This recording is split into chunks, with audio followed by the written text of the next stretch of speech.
नमस्कार, मैं हूं आलोक मेहता। एचएसआई में आपका स्वागत है।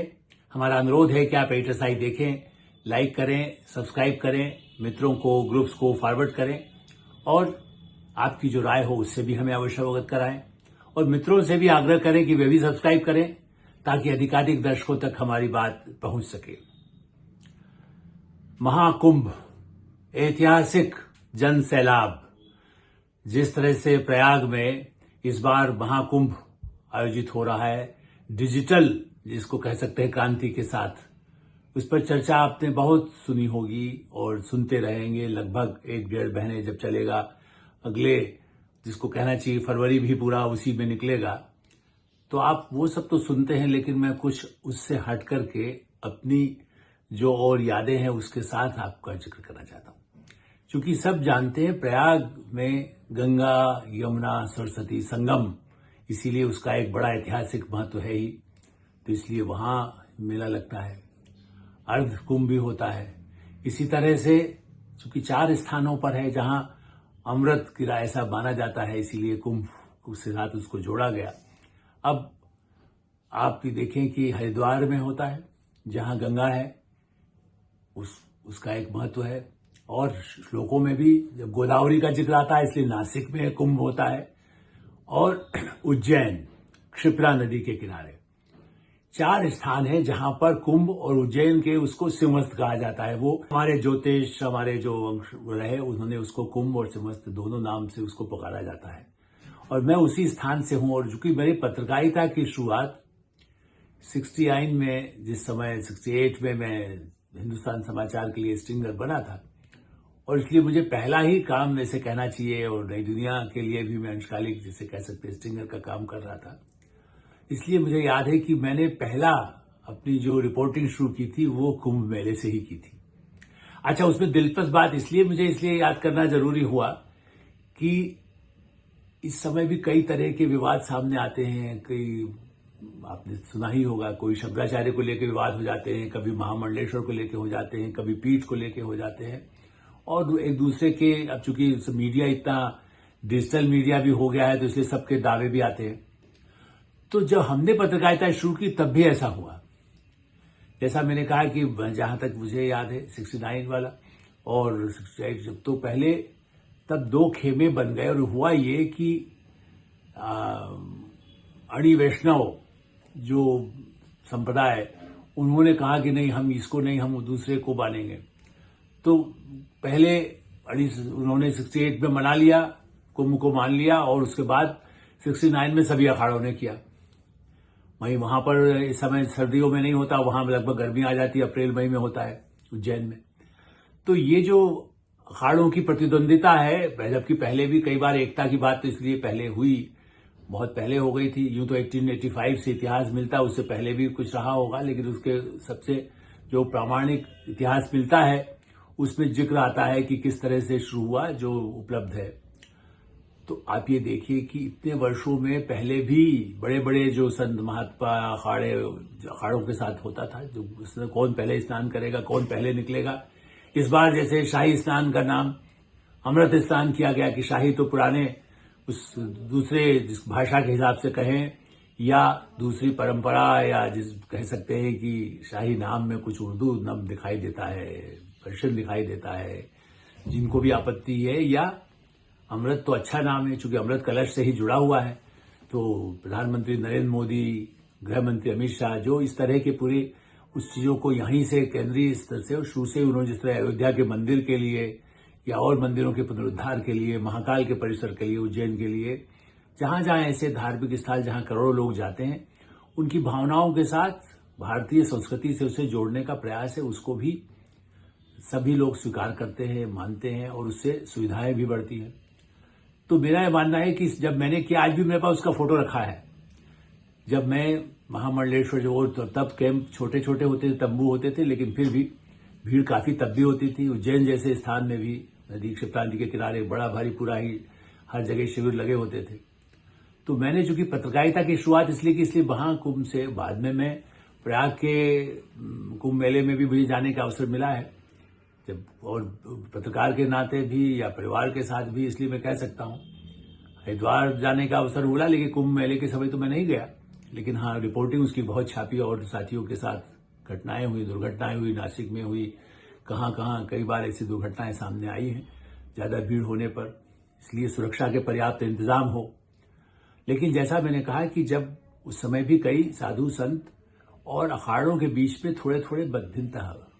अब डिजिटल युग जिसकी चर्चा की जाती है, इसमें जब सामने दिखाई देता है कि भाई ये कैसे विवाद हो, जैसे हमने एक बहुत ही प्रख्यात, मतलब जैसे कह सकते हैं कि वो जी जानकार हों, ज्ञानी हों और संस्कृत के ज्ञाता हों, ऐसे उनसे भी बात की। और हमारे एक अच्छे धार्मिक कवरेज करने वाले, जिनका नाम पंडित गोविंद वल्लभ कहना चाहिए कि जोशी है, गोविंद वल्लभ जोशी, वर्षों से वो करीब 30-40 वर्षों से लिख रहे हैं, टेलीविजन पर भी आप देखते होंगे। उनसे और कुछ और उनसे भी बड़े, सबके नाम में लेना नहीं चाहता, क्योंकि जो पत्रकारिता में काम करते रहे उनकी अलग बात है, या टीवी चैनल में आते हैं। तो सवाल ये उठ रहा था कि भाई ये कई लोग जो शंकराचार्य का होने का दावा भी करने लगे हैं, जबकि शंकराचार्य जो मैं संस्कृत का भी छात्र रहा हूं, तो पहले आदि शंकराचार्य हुए एक ही, और उसके बाद चारों दिशाओं में वेद का ज्ञान कराने के लिए 4 शंकराचार्य होते थे। पूर्व में पुरी, जगन्नाथपुरी, पश्चिम में द्वारका, इधर बद्रिकाश्रम बद्रीनाथ की तरफ, और तीसरा श्रृंगेरी दक्षिण में। तो 4 जिस तरह से ये मेले होते हैं, कुंभ मेला, उसी तरह 4 ही शंकराचार्य मान्य उस समय रहे। और वो खाली इसलिए कि वैदिक, उस समय तो कोई टेलीविजन था नहीं, अखबार नहीं थे, पुस्तकें नहीं पहुंचती थी, तो वाचन परंपरा, जैसे हमने कहा ना कि लोग अब सुन रहे ज्यादा, लोग कहते हैं कि अब सुनने की प्रवृत्ति बढ़ रही है, लोग पढ़ना नहीं चाहते। नहीं, उस समय उसको याद कर लेते थे कंठस्थ।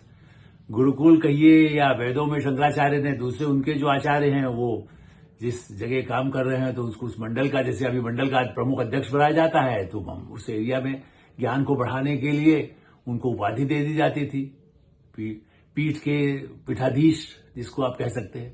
जैसे गोविंद वल्लभ हमारे जोशी जो है, उनको ज्योतिष पीठ के, वो भी अपने आप में महाआचार्य, महापंडित, जिसको आप कह सकते हैं कि आप बाकायदा वो भी अपने आप को महामंडलेश्वर लिखे तो कोई आपत्ति नहीं होगी, क्योंकि वो भी इस तरह से ज्योतिष पीठ का और संस्कृत का पूरा अध्ययन करने के बाद हुए। तो ऐसे कितने ही, लेकिन वो तो अपना अभी भी कुछ अपना लिखने पढ़ने का काम करते हैं। लेकिन आप देखिए, या जहां पर उसके बारे में ज्ञान की बात बताना हो, मित्रों को जो वेदों में जो लिखा हुआ है, पुराणों में लिखा है, धर्म ग्रंथों में है। लेकिन दुख जब यही होता है कि हाँ, फिर इस तरह के जो संत महात्मा है, वहां ऐसी राजनीति कैसे है। मुझे आज भी ये याद है, कई बार हरिद्वार में से 20-25 वर्ष पहले की बात है, अखबार के दफ्तर में आए और बहुत एक बड़े जमीन के झगड़ों को लेकर के काफी बड़ा वो कुछ हरिद्वार से चल करके आए थे, और कोई परिचित एक पत्रकार ही उनको लेकर के आए। उन्होंने कहा चाहिए इनकी सुन, मैंने कहा भाई इतने बड़े झगड़ों के विवादों को अखबारों में प्रमुखता क्या दी जाए, इनका आपसी मामला है, इनको निपटना चाहिए, ये तो महात्मा है, संत है, ये कहते हैं, फिर क्यों जमीन के लिए लड़ रहे हैं। तो अखाड़ों के बीच में कई बार तो बड़े युद्ध जैसी स्थितियां हुई आपस में। ये अच्छी बात है कि इस बार प्रयाग में ऐसा नहीं दिखाई दे रहा। प्रयाग में अभी तक जो घटनाएं जिस तरह से सब दिख रहा है, सुविधाएं भी है, देश विदेश से लोग आए हैं। और पहले भी मेरा ये मानना है कि जैसा हम हमेशा कहते रहे, राजनीति में अलग लोग हो सकते हैं, सही तरह के लोग हो सकते हैं, मीडिया में हो सकते हैं, कहीं और शिक्षा के क्षेत्र में हो सकते हैं, अपवाद हैं। लेकिन बहुत अच्छे शिक्षित विद्वान लोग, संत महात्मा हैं। लेकिन उसके साथ में जब ऐसे कोई दये खड़े होते हैं, या जिसमें कहीं कोई ऐसे बन गए और अंधविश्वास पैदा करने लगे, या वहां भगदड़ मची, अभी आपने सुना होगा, जहां पर जिस तरह से कितनी महिलाएं, उनकी मृत्यु हो गई भगदड़ मचने के कारण। सतपाल उनका नाम था, वो अपने कुछ धार्मिक प्रचार करने का काम करते, लेकिन उनके श्रम और वहां पर जिस तरह से भगदड़ की घटना हुई, तो ऐसे, या आसाराम बापू अभी आ गए हैं, अंतरिम जमानत है जो उनको मिला है, पैरोल वगैरह, लेकिन वो जेल में है, उन पर गंभीर आरोप आए। तो ऐसे कुछ अपवाद है। लेकिन चलिए, हम तो कुंभ की बात कर रहे हैं। ये सही है कि भारत की संस्कृति का सारी दुनिया में, देखिए, कहीं पर भी इतने बड़ा पैमाने पर जनता की भागीदारी और उनके लिए सुविधाएं जुटाना सामान्य काम नहीं होता।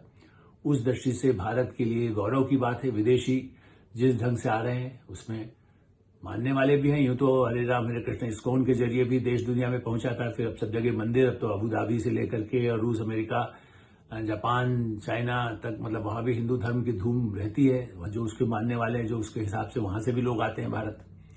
ब्रिटेन के अपने प्रवासी भारतीय तो आते ही है और विदेशी भी आते हैं। तो इसका ये तो वर्षों से चला आ रहा है, उस पर भी अब और लेकिन सुविधाएं मिली है, अच्छी से अच्छा सुविधाओं की वातानुकूलित टेंट भी है और जो बिल्कुल नदी किनारे सोने वाले सामान्य लोगों के लिए भी है, अच्छे से अच्छे होटल। तो उससे कितनी कमाई, खर्च भी हजारों करोड़ हुआ है और कुछ लाख करोड़ 2 लाख करोड़ या इतने ज्यादा आमदनी की राजस्व की उम्मीद 4 लाख करोड़ तक की जा रही है।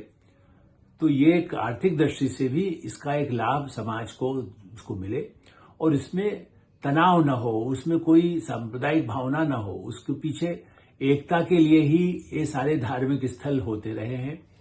इनका एक महत्व है। या मेले भी होते थे तो उसमें सब लोग मिले, कोई बिछड़े नहीं। वे तो फिल्मों में भी आपने देखा होगा मेलों में बिछड़ गए। इस बार भी व्यवस्था की गई, पहले दिन भी कई 4,000 लोग इधर उधर हुए, लेकिन सूचनाएं मिलने एक दूसरे को मिलाया गया, ये भी पूरा प्रबंध किया गया है पहले दिन भी। तो अभी तो चलना है, लेकिन महाकुंभ में जिस तरह का उससे गंगा की पवित्रता रहे। यमुना में तो आम आदमी पार्टी को इसीलिए ब्लेम, चुनाव का सबसे बड़ा मुद्दा यही है कि हम जितनी प्रदूषित और गंदी है, उन्होंने 10 साल में सफाई नहीं कर पाए, उसको केवल करते रहे, कूड़ों को ढेर को ठीक नहीं कर पाए।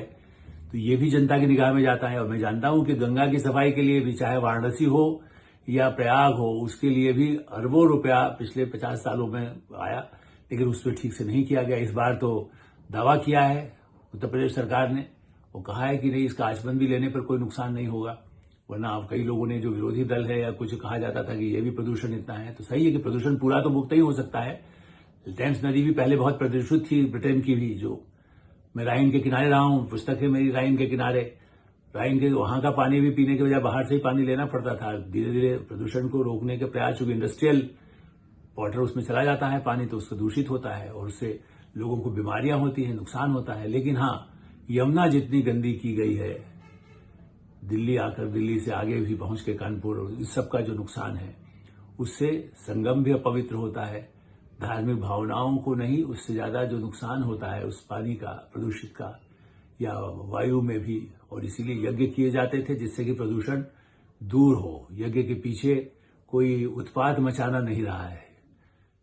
यज्ञ के को विघ्न कराने वाले तो वो लोग होते थे जो राक्षस माने जाते थे। तो उस काल में भी, चाहे रामायण काल में भी देखें या द्वापर युग में भी कहें, कृष्ण के युग में भी, जो धार्मिक लोग हैं उन पर भी उनका विरोध करने वाले या आतंक फैलाने वाले लोग होते थे, आज भी हैं। उससे बचाना, उससे सुरक्षा देना। तो महाकुंभ के उस उत्सव को शांति, सद्भाव और विश्व में मानव जाति के कल्याण के लिए, केवल खुद ही स्नान करके आपको वैकुंठ मिलेगा या स्वर्ग की प्राप्ति होगी, ये नहीं है। उसके पीछे भावना यही है कि उससे एक शक्ति मिले, समाज में सबको अच्छा, उनके शुद्धि हो और उसके बाद आपस में भाईचारा पैदा हो। यही हमारे धार्मिक स्थानों का, दुनिया में कहीं भी चर्च भी होते थे तो उनमें भी लोगों को इकट्ठा करके सामूहिक एकता के लिए बात होती थी। आप यदि या मस्जिदों में भी एक एकता के लिए बात कही जाती थी। उसका बाद में उसका दुरुपयोग होने लगे, धर्म के नाम पर उन्माद पैदा करें या आतंकवाद पैदा करें या लोगों को ऐसा हथियारों का उपयोग करना जो हम दूसरे पाकिस्तान में, तालिबान में देख रहे हैं और देशों में देखते हैं। तो उसका जो नुकसान है वो पूरे विश्व को होता है। इसीलिए महाकुंभ एक अच्छा संदेश देता है। कम से कम संत महात्माओं को भी आत्मानुशासन, जो संयम जिसके लिए वो संत महात्मा कहलाते हैं, उन अखाड़ों के बीच भी विवाद न हो। आचार्यों, महामंडलेश्वरों, संतों, उनके बीच में एक दूसरे की प्रतिस्पर्धा में एक दूसरे को दोषी ठहराने की नौबत न आए। उसका भी कोई प्रमाणीकरण हो कि कौन उसके लिए है। सरकार मान्यता तो नहीं, तो सरकार का हस्तक्षेप तो नहीं हो सकता, लेकिन जो परिषद है, धर्म परिषद है, कई संस्थाएं हैं, उनको भी इसके लिए कोई रास्ते निकालने होंगे ताकि उस आस्था को हमेशा जीवित रखा जा सके। एचएसआई में हम यही विराम देते हैं। आप एचएसआई देखते रहें, लाइक करें, सब्सक्राइब करें, मित्रों को उसको फॉरवर्ड करें और उनसे भी सब्सक्राइब करने का आग्रह करें। धन्यवाद, नमस्कार।